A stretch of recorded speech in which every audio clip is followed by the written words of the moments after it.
ওয়া ইনদাহু মাফাতিহুল গায়ব। উনি আমাকে বলতেছেন, বলেন না আল্লাহ গায়েবের চাবিকাঠি আল্লাহর হাতে। তা আমি বলছি চাবি মানুষ কেন বানায়? তালা বন্ধ করার জন্য না তালা খোলার জন্য? বলেন না। তালা চাবি দিয়ে কি তালা বন্ধ করে না তালা খোলে? বন্ধ করে খুলেও যদি বন্ধই করে রাখার ইচ্ছা হইতো আল্লাহ, তাহলে তো চাবি রাখতো না। তাহলে বোঝা যাচ্ছে আল্লাহর খোলার ইচ্ছা আছে। আমার আল্লাহ খুলবেন কেমনে? আল্লাহর কোনো মিছিল নাই, লাইসা কামিসলিহি শাই। না আল্লাহর কোন রবিবার শনিবার আছে, না কোন জায়গা, না কোন স্থান, না কোন কাল, না টাইম, না স্পেস, না রং, না ধরন, না গঠন, না আকৃতি, না প্রকৃতি, না দৈর্ঘ্য, না প্রস্থ, নাই নাই লাইসা কামিসলিহি শাই। আল্লাহ কারো মতই না। তো যিনি মতই না উনি চাবি খুলবেন না। চাবি কাকে দিয়ে খুলাবেন? কুল ইন্নামা আনা বাশারুম মিসলুকুম। আমার আল্লাহর যেহেতু মিছিল নাই, আমার আল্লাহ মিসলুকুমকে পাঠিয়েছেন চাবি খোলার জন্য। কারণ সেই কারণে সূরা ইখলাসের মধ্যে আমার আল্লাহ আগে মিসলুকুমকে এনেছে, তারপরে এনেছে লাইসা কামিসলিহিকে। কুল হুয়াল্লাহু আহাদ, কুল হুয়াল্লাহু আহাদ। হাবিব আপনি বলে দিন তিনি আল্লাহ। কোন আল্লাহ? তুমি আল্লাহ না, তিনি আল্লাহ। হুয়া মানে তিনি। হাবিব আপনি বলেন। মাওলা আপনাকে বলতে হবে কেন? বলতে হবে কারণ নবী হচ্ছেন তুমি, আমি হচ্ছি তিনি। তিনির জন্য তুমির দরকার হয়। আমি যদি রাস্তায় আপনাকে না দেখি আপনার আব্বার খোঁজ পাবো? রাস্তায় তো আপনাকে দেখতে হবে। আমি তো আপনাকে জিজ্ঞেস করতে ভাইজান এদিকে আসেন, আপনার আব্বা কই? আপনি বলতেছেন হুজুর তিনি তো ঘরে। তিনি কই? ঘরে। তো তিনির খোঁজ পাইতে হলে রাস্তার মধ্যে তুমির খোঁজ পাইতে হবে না? তুমি না থাকলে তিনির খোঁজ কারে জিগামু? তিনি বলতেছেন আমার কোনো দৈর্ঘ্য প্রস্থই নাই, নাই নাই আমি কোনো মতই না। সেই কারণে আমার আল্লাহ মিসলুকুমের নাম দিয়ে নবী দো জাহানকে পাঠিয়ে আমাদের জন্য কাজগুলা ইজি করে দিয়েছেন। আমার আল্লাহ এই মিসলুকুম, এই ইনসানে কামেলকে দুনিয়ার সবচেয়ে বেশি বিনয়ী বানিয়েছেন। আবার এই ইনসানে কামেল উঠতে উঠতে উঠতে দুনিয়া নিচে রয়ে গেছে। আমার নবী সিদরাতুল মুনতাহা, অতঃপর লা মাকাম। যখন ফেরেশতার জগতে আমার নবী জিবরিল আমিন নবীর সাথে ইনসানে কামেল উপরে যাচ্ছে, জিবরিলও উপরে। একটা পর্যায়ে জিবরিলও আর যাইতে পারে না। পুরা পৃথিবী যেখানে স্থির দাঁড়িয়ে, সেখান থেকে ইনসানে কামেল লা মাকানের সফরে। সুম্মা দানা ফাতাদাল্লা ফাকানা কাবা কাউসাইনি আও আদনা। সুম্মা দানা ফাতাদাল্লার জায়গার মধ্যে ইনসানে কামেল পৌঁছে গেছে যেখানে ফেরেশতা পর্যন্ত পর মারতে পারে না। সেইজন আমার নবী, সেইজন আমার নবী। সেই নবীকে আমার আল্লাহ তাওহীদের শুরুতে কুল বলে রিসালাতের জায়গা দিয়েছেন। আপনি নারায়ে তাকবীর থেকে আমার নবীর রিসালাত কেটে দিয়েছেন। এটা খারিজিয়তের কাজ, এটা কখনো সুন্নিয়তের কাজ হতে পারে না। কারণ সাহাবায়ে কেরাম আল্লাহু আলামু বলেন নাই, যত জায়গায় আল্লাহর নাম নিয়েছেন বলেছেন আল্লাহু ওয়া রাসূলুহু আ'লাম। সাহাবায়ে কেরাম কখনো বলেন নাই বি আবি আনতা ওয়া উম্মি, বি আবি আনতা ওয়া উম্মি ইয়া আল্লাহ। না, বি আবি আনতা ওয়া উম্মি ইয়া রাসূলুল্লাহ। হুজুর আমাদের মা বাবা আপনার কদমে কুরবান, ফেদাকা। হুজুর আমার মা বাবা আপনার কদমে ফেদা। আরো কি? তুবতু ইলাল্লাহি ওয়া রাসূলিহি। আমি আল্লাহ এবং রাসূলের দরবারে তওবা করলাম। সাহাবায়ে কেরাম তফরিক করলেন না। আপনি খারিজিয়তের বাতাস দেওয়ার জন্য উম্মতের সিনা থেকে আকীদায়ে ইশক, আকীদায়ে আদব, আকীদায়ে তাজিমকে খতম করার জন্য, উম্মতকে আহলে সুন্নাত ওয়াল জামাতে 1300 বছরের আকীদা থেকে দূরে রাখার জন্য পুরা বাংলাদেশের মধ্যে খারিজিয়তের এক জাল বসানো হয়েছে, জাল ছড়ানো হয়েছে। প্রত্যেকটা জায়গার মধ্যে উগ্রবাদিতার জাল, খারিজিয়তের জাল এমন ভাবে বিছানো হয়েছে। এখান থেকে যদি আমরা মুক্তি চাই, আমাদেরকে অবশ্যই একসাথে হয়ে ঐক্যবদ্ধভাবে মিশনের কাজ এগিয়ে নিয়ে যেতে হবে। আপনারা নামাজি হবেন, মসজিদ ছেড়ে দিলে মিশনের কাজ হবে না। তিলাওয়াতে কোরআন ছেড়ে দিলে মিশনের কাজ হয় না। আপনার ভিতরে যদি নাজাসাত থাকে, তাহারা শিখতে না পারেন, তাহলে মিশনের কাজ হয় না। সম্মানিত উপস্থিতি, আল্লাহ তৌফিক দান করুক আমাদের মাঝে। আল্লাহ পাকের মেহেরবানিতে আমাদের ভাই মাওলানা গিয়াসউদ্দিন তাহেরি সাহেব তশরিফ এনেছেন। কিছুক্ষণের মধ্যে স্টেজে উঠবেন, উনি ইনশাআল্লাহ তাকরীর পেশ করবেন। আমরা স্বল্প সময়ের মধ্যে আমাদের বক্তব্য শেষ করব ইনশাআল্লাহ। কয়েকবার দরুদ শরীফ পড়ি। কেন দরুদ শরীফ বারবার পড়ি জানেন? ও এত কথা বলতেছি, সব কথার মধ্যে নফস থাকে। কি থাকে? নফস, মৌলভিয়ানা বের হয় না। দরুদ শরীফ পড়ে একটু সওয়াব হয়। দরুদ শরীফ পড়লে কি হয়? দরুদ শরীফের মাধ্যমে আমার নবীর নৈকট্য নসিব হয়। এগুলা যদি চলেও যায়, সুন্নিরা বেশি দরুদ পড়ে। সুন্নিরা দরুদ পড়ে কারণ দরুদ সুন্নিয়তের আলামত। দরুদ সুন্নিয়তের আলামত। বেশি দরুদ পড়বেন। আমার নবী বলেছেন, একবার পড়বে 10 বার দেখে। ও দরুদ পড়বো না, দরবারে বিদায় বলছি আর কি। দরবার না হলে বলতাম না, সাহস করে। আর উলামায়ে কেরাম থাকলে একটু সাহস লাগে। আচ্ছা বলেন তো দেখি, আমরা যেটা করি কাজ, সেটা ফজিলতপূর্ণ নাকি আল্লাহ যেটা করেন সেটা ফজিলতপূর্ণ? চিন্তা করে বলিয়েন, পরে দুঃখে পড়ে যাবেন। আমরা কাজ যেটা করি সেটা ফজিলতপূর্ণ হবে না আল্লাহরটা ফজিলতপূর্ণ হবে? আল্লাহ কি নামাজ পড়েন? নামাজ কে পড়ে? আমরা। আল্লাহ কি করে? দরুদ পড়ে। এবার উত্তর আপনারা দেন, আমি দিব না। কোনটা ফজিলতপূর্ণ ওইটা আপনারা নিয়ে থাকেন। আমি আপনাদেরকে বলতে চাচ্ছিলাম, আমার আল্লাহ দেখেন, ইন্নাল্লাহু ওয়া মালাইকাতাহু ইসাল্লুনা আলান নবী, নিশ্চয় আল্লাহ ফেরেশতারা নবীর উপর কি পড়ে? আমি চিন্তা করলাম যে নবী বললেন কেন? রাসূল বললে অসুবিধা হইতো। ইন্নাল্লাহু ওয়া মালাইকাতাহু ইসাল্লুনা আলার রাসূল বললে তো অসুবিধা নাই, কিন্তু বলেছেন নবী। আমি বিশ্বাস করেন, আমার মাথার মধ্যে প্রশ্ন একটা ঢুকলে যতক্ষণ এটার কোনো সলিউশন পাওয়া, এই সবার ক্ষেত্রে হয় হয় না, ঘুম আসে না, কি কোথায় যায়, এটা কেন হইলো কেন হইলো, কোনটাও নাই। আয় হায় হায়, আমাদের এক শেখ উস্তাদ বলতে বলতে হঠাৎ করে সুবহানাল্লাহ, উনি কোন কারণ বাদে এই কথাটা বলা শুরু করেছে। এটা হচ্ছে এখনো আল্লাহর ধরতির মধ্যে উলামায়ে কেরাম আছেন যারা কশফের মাধ্যমে সাইলের সওয়াল জেনে যান, প্রশ্নকারীর প্রশ্ন জেনে যান। তো উনি বলতেছেন, যদি রাসূল বলতো তো আমার নবী রাসূল কখন হয়েছেন? যখন নবীকে বলেছে প্রচার করো, ইয়া আইয়ুহাল মুদাসসির কুম ফানজির, হাবিব এবার প্রচার করা শুরু করেন। নবী রাসূল হয়ে গেছে, নবী রাসূল হয়ে গেছে। তো যদি ইন্নাল্লাহু ওয়া মালাইকাতাহু ইসাল্লুনা আলার রাসূল বলতো, তাইলে তো যেই তারিখ থেকে রাসূল হয়েছেন দরুদ সেই তারিখ থেকে শুরু হয়েছে। আমার আল্লাহ রাসূল বলেন নাই, বলেছেন নবী। তো হুজুর আপনি কখন থেকে নবী? তো যখন কোন কখন ছিল না তখন থেকে নবী। মানি হচ্ছে সৃষ্টির মধ্যে কোরআনের একটা শুরু আছে না, কোরআনের গেটওয়ে বলে, মেইন গেট কি? সূরাতুল ফাতিহা, এটা কোরআনের মেইন গেট। এটা দিয়ে আপনি কোরআনে ঢুকেন, এটা দিয়ে আপনি কোরআনে ঢুকেন। তো কোরআনকে বলা হয় আয়াতে মাসতুর।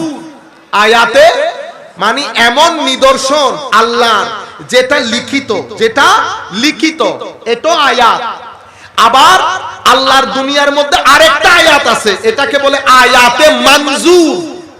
এটা আপনি দেখতে পাচ্ছেন, এটা দেখে দেখে আপনি বুঝতে পারছেন আল্লাহ একজন আছে, নাইলে এই কাজ হইতো না। সমুদ্র আমার ভাই দূর ভাই, আপনারা শুধু শুধু হ্যাঁ আল্লাহ আল্লাহ আল্লাহ। এখন এটা সায়েন্সের যুগ, দেখছেন নি অবস্থা, কত মাস্টার হয়ে গেছে। তো আমি বললাম, ভাই সমুদ্র দেখতেছেন না? তো কি হইছে? আল্লাহ এটা আমার দাদা বানাইছে। চুপ করে আছে, কিছু বলে না। আল্লাহ বলেন কিছু একটা বলেন, কোনা এটা কেমন কেমন হয়ে গেল না? আল্লাহ কেমন কেমন কি হইছে? মানে সমুদ্র আপনার দাদা কেমনে বানাবেন? হ্যাঁ এটাই তো আমি আপনার মুখ থেকে বের করতে চাইতেছি। সমুদ্র একটা বিশাল জিনিস, সেটা যিনি বানাবেন উনি অসীম হতে হবে। তাইলে কোন অসীম যদি না থাকে, এত অসীম জিনিস কেউ বানাইতে পারতো না। ওইটাকে আমরা আল্লাহ বলি। আল্লাহ এখন আরেকটা বলি, কি? আল্লাহ এই যে দেওয়াল দেখতেছেন, এটা বানাইছে আমার আল্লাহ। তো বলে যে আপনি কথারে বেশি পেছান। আল্লাহ না, কিছু একটা তো বলে। কোন দেওয়াল বানানোর জন্য তার আল্লাহর দরকার নাই। আল্লাহ হ্যাঁ, দেওয়াল যদি বলি আমার দাদা বানাইছে বিশ্বাসযোগ্য, যদি বলি দেওয়াল আল্লাহ বানাইছে, বিশ্বাসযোগ্য না। প্যান্ডেল যদি আল্লাহ বানাই বলি বিশ্বাসযোগ্য হবে? কেউ বিশ্বাস করবে, কোনো পাগলও বিশ্বাস করবে না, মাথা খারাপ। কারণ এটা সামান্য জিনিস, মানুষ বানাই ফেলতে পারবে। কিন্তু যদি কোন সৃষ্টি যারা নাই নাই নাই বলে, তারে বলেন পাহাড় আমার দাদা বানিয়েছে, বিশ্বাস করবে না। কেন? বড় জিনিস, বড় জিনিস বানানোর জন্য বড় লাগে, বানানোর জন্য বড় লাগে। যাই হোক, আমরা যে জায়গা থেকে কথাগুলো বলতে চাচ্ছিলাম সেই জায়গা থেকে অনেক দূরে চলে এসেছি। আমরা কতক্ষণে শেষ করবো? ঠিক আছে, আমরা যেখানে যতটুকু পর্যন্ত বলেছি এতটুকুতে রাখি। আমরা শুধুমাত্র, যেহেতু আজকে ইসালে সোয়াপুরসের মাহফিল, 10 মিনিটের মধ্যে আমরা আমাদের বক্তব্য শেষ করে দিচ্ছি। ওয়াল আসর, আমার আল্লাহ বলছেন হাবিব, আসর মানে কেউ বলেছে সময়ের কসম। আমার ভাইয়েরা, সময় অনেক গুরুত্বপূর্ণ। মাওলা আসরের কথা কেন বললেন? আসর মানে সূর্যাস্তের সময়। আমাদের জীবনের মধ্যে একটা সূর্যোদয় আছে, আমাদের জীবনে একটা সূর্যাস্ত আছে।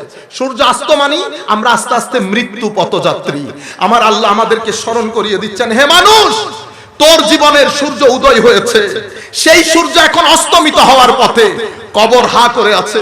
আসেন জেগে উঠি, আমরা জাগ্রত হই, আমরা ঘুমের মধ্যে রয়ে গেছি। ওয়াল আসর, আমার আল্লাহ বলছে তোমার জীবনের অস্তমিত হওয়া সূর্যের সেই ক্ষণের কসম করে বলছি, ইন্নাল ইনসানা লাফি খুসর। মানুষ সামগ্রিকভাবে যে কারণে আল্লাহ চোখ দিয়েছেন সেই কারণে আমরা ব্যবহার করি না, ক্ষতির মধ্যে আছি। যে কারণে কান দিয়েছেন ব্যবহার করি না, ক্ষতির মধ্যে আছি। যে কারণে মুখ দিয়েছেন ব্যবহার করি না, ক্ষতির মধ্যে আছি। সবাই আমরা বুকে হাত দিয়ে বলি, আমরা মুখ ক্ষতির জন্য ব্যবহার করি না, লাভের জন্য। ক্ষতির জন্য ম্যাক্সিমাম, ইল্লা মাশাআল্লাহ, ম্যাক্সিমাম আমরা ক্ষতির জন্য ব্যবহার করি। মা বোনরাও যদি শুনে থাকেন, আমাদের চোখ ক্ষতির জন্য ব্যবহার করি, হাত ক্ষতির জন্য, কান ক্ষতির জন্য, পঞ্চ ইন্দ্রিয়কে আমরা ক্ষতির জন্য ব্যবহার করি। অতঃপর আমাদের ভিতরের জগৎ, নফসের জগৎ, রুহের জগৎ, কলবের জগৎ, সেখানেও আমরা ব্যবহার করি ক্ষতির জন্য। হিংসার মাধ্যমে, গীবতের মাধ্যমে, অশ্লীলতার মাধ্যমে, অহংকারের মাধ্যমে। আমাদের সামগ্রিক জীবন, আমার আল্লাহ বলছে ইন্নাল ইনসানা লাফি খুসর। এটা আমাদের জীবন একটা সচেতনতা আনুক, এটা আমাদের জীবনকে জাগ্রত করুক। আমরা ক্ষতির মধ্যে আছি। চার বৈশিষ্ট্য যার ভিতরে আছে সেই ব্যক্তি ক্ষতির মধ্যে নাই। তাদেরকে আমার আল্লাহ নাম দিয়েছেন আহলুল ইস্তিসনা। আহলুল ইস্তিসনা, ইল্লাল্লাযীনা আমানু ওয়া আমিলুস সালিহাত ওয়া তাওয়াসাউ বিল হক ওয়া তাওয়াসাউ বিস সবর। এই চারটা জিনিস যেই ব্যক্তির ভিতরে জমা হবে, সেই ব্যক্তি পুরো পৃথিবীর মানুষ এক প্যান্ডেলে, এই ব্যক্তি আরেক প্যান্ডেলে। এরা আহলুল ইস্তিসনা। এরা তিন ধরনের লোক, জালেম, মুক্তাসিদ, সাবিকুন বিল খায়রাত। এই আহলুল ইস্তিসনা যারা, যারা মুসলমান, যারা মুমিন, যারা মুহসিন, যারা মুত্তাকি, যারা যাকিরিনা বিল্লাহি যিকরান কাসীরা, এরা তিন ধরনের লোক। কোরআনে পাক বলছে এক ধরনের লোক জালেম। জালেম মানে একটা ভালো কাজ করলে 10টা খারাপ কাজ করে, আমাদের কথা বলছে। আমিনহুম মুক্তাসিদ, তাদের মধ্যে কিছু আছে মডারেট, অনেক ভালো কাজও করে না, যা আল্লাহ ফরজ করেছেন তার প্রতি অনেক যত্নশীল, আমার আল্লাহ যা নিষেধ করেছেন তা থেকে বেঁচে থাকে। তাদের মধ্যে শেষ গ্রুপ হচ্ছে সাবিকুনা বিল খায়রাত। তারা সব দিক থেকে আগিয়ে, রাতের ইবাদত, দিনের রোজা, তাসবিহ, তাহলিল, সবর, শুকর, রেদা, মুজাহাদা, তাওয়াক্কুল, ওয়ারা, খুশু, খুদু, তাওয়াদু, ইনকিসারি, সব দিক থেকে তারা এক্সিলেন্ট। আবার তারা চার ধরনের, নবী, সিদ্দিক, শহীদ, সালেহ। ইল্লাল্লাযীনা আমানু, তো এরা হচ্ছে ইল্লাল্লাযীনা আমানু হচ্ছে আহলুল ইস্তিসনা। আহলুল ইস্তিসনার মধ্যে আখাসুল খুসুস হচ্ছে আল্লাহর ওলিরা, যাদের মজলিসে আমরা আজকে এখন বসে আছি। এরা হচ্ছে আখাসুল খুসুস, মানে বিশেষ বান্দা। এদের শান কি? এরা দুনিয়াতে উর্স, মৃত্যুকালীন উর্স, কবরে গেল উর্স, আখিরাতে উর্স। উর্স মানে কি? উর্সের আমরা লুগাতে অনেক সময়, আমার কাছে 5 মিনিট সময় আছে। উর্স মানে হচ্ছে আমার যে মহব্বতের মানুষ, তার সাথে সাক্ষাতের দিনকে উর্স বলে। তার সাথে সাক্ষাতের দিনকে উর্স বলে। আল্লাহর ওলিরা যা আল্লাহ হারাম করেছেন তার দিকে তাকাই নাই। ইল্লাল্লাযীনা আমানু, তাদের জিন্দেগির মধ্যে ঈমান মুখে মুখে না, তাদের জিন্দেগির মধ্যে ঈমান হাল হয়ে গেছে। ঈমান যখন মুখে মুখে থাকে আশহাদু আন্না পর্যন্ত, ঈমান যখন মুখের ঈমান যখন হালে পরিণত হয়, তখন আমার আল্লাহ বলেন ইন্নামাল মুমিনুনা আল্লাযীনা ইযা যুকিরাল্লাহু ওয়াজিলাত কুলুবুহুম ওয়া ইযা তুলিয়াত আলাইহিম আয়াতুহু যাদাতহুম ঈমানা ওয়া আলা রাব্বিহিম ইয়াতাওয়াক্কালুন।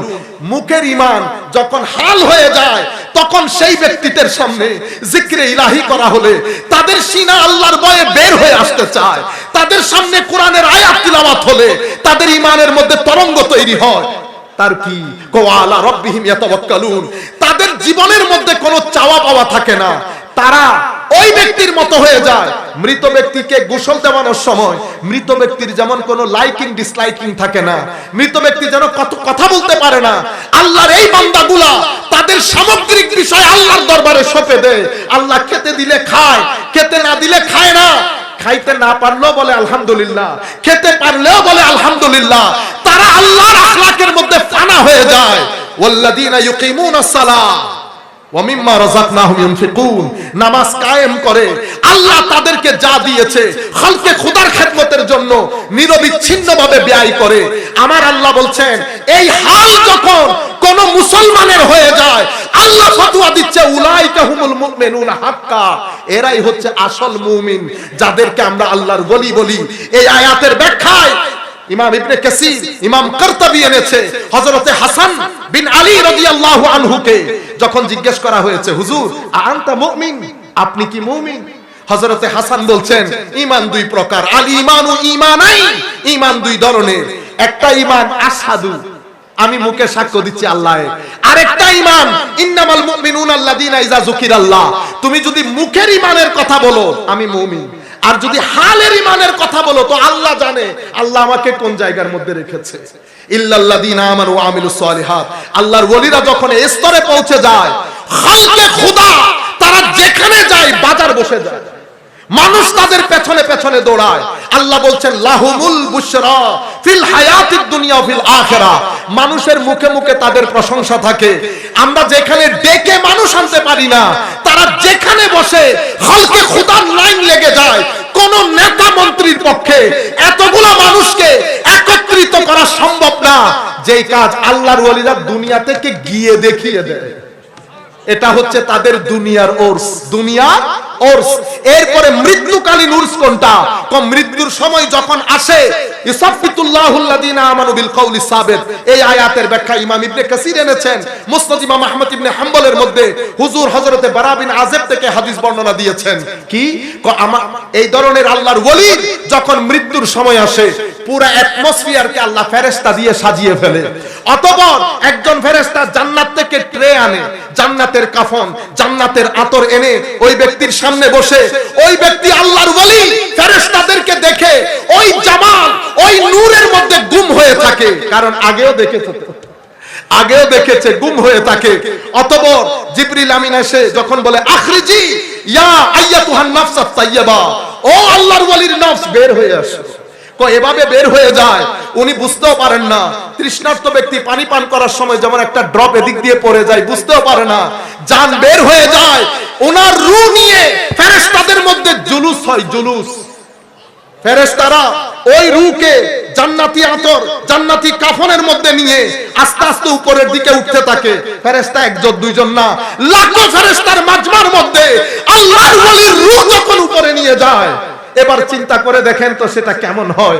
আল্লাহর দরবারে দোয়া করি, মাওলা আমাদেরকেও যদি আপনি এর ছিটে ফুটেও দেন, যেই তারিখ মওত দিবেন সেই তারিখ মওত কবুল, মওত কবুল।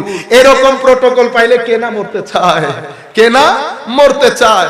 আল্লাহর ওলি এভাবে জোরস করে করে একেবারে ইল্লিয়িনের মধ্যে যখন পৌঁছে, আমার আল্লাহ বলে আমার বান্দা রূহকে ইল্লিয়িনের মধ্যে রেখে আমলকে, তার রূহকে কবরের মধ্যে ফেরত দিয়ে দাও।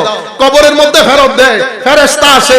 আমার ভাইরা বলে কি মান রব্বুকা ওয়া মা দীনুকা, প্রশ্ন করে নাই, আপনি প্রশ্ন বুঝানো নাই। একটা প্রশ্ন প্রটোকলের, আর একটা প্রশ্ন একেবারে জবরদস্ত। আমরা এয়ারপোর্ট দিয়ে যাওয়ার সময়, এয়ারপোর্ট দিয়ে যখন যাই, আমাদেরকে এমনি এমনি করে হুজুর চলে যান, চলে যান। হুজুর একটু করতে হয়, ক্যামেরা লাগায় না আছে তো। আমাকে দেখে আপনিও আসছেন পিছনে, আপনাকে কি বলছে, এ দাঁড়ান, গড়ি কুলেন, গড়ি ওখানে দেন, পিছনে যান। দুই চেক এক ধরনের হয়েছে। ফেরেশতা যখন আল্লাহর ওলিকে দেখে, ফেরেশতারা আল্লাহর ওলিকে চিনে। কেন? কারণ রূর ওই আসমানের মধ্যে আল্লাহ রাব্বুল আলামিন ফেরেশতাদের শান বর্ণনা করে যখন বলে জমিনের ওই ব্যক্তিকে আমি মহব্বত করি, ভালোবাসি, ফেরেশতারা সবাই সেখানে থাকে, আল্লাহর ওলিদের সাথে পরিচয় হয়, চিনে। কবরের মধ্যেও জবাব দেয়, আমার আল্লাহ গায়েব থেকে আওয়াজ দেয়, আমার বান্দার কবরকে নূর দাও, জান্নাতের লেবাস পরাও, জান্নাতের লেবাস বিছানা বিছিয়ে দাও, তার কবরকে যতদূর চোখ যায় প্রশস্ত করে দাও। আল্লাহ রাব্বুল আলামিন আমাদের হামি ও নাসির হোক। মাওলাই করিম আমাদেরকে কবুল করুক। আমা আলাইনা ইল্লাল বালাগুল মুবিন। আসসালামু আলাইকুম ওয়া রাহমাতুল্লাহি তাআলা ওয়া বারাকাতুহু।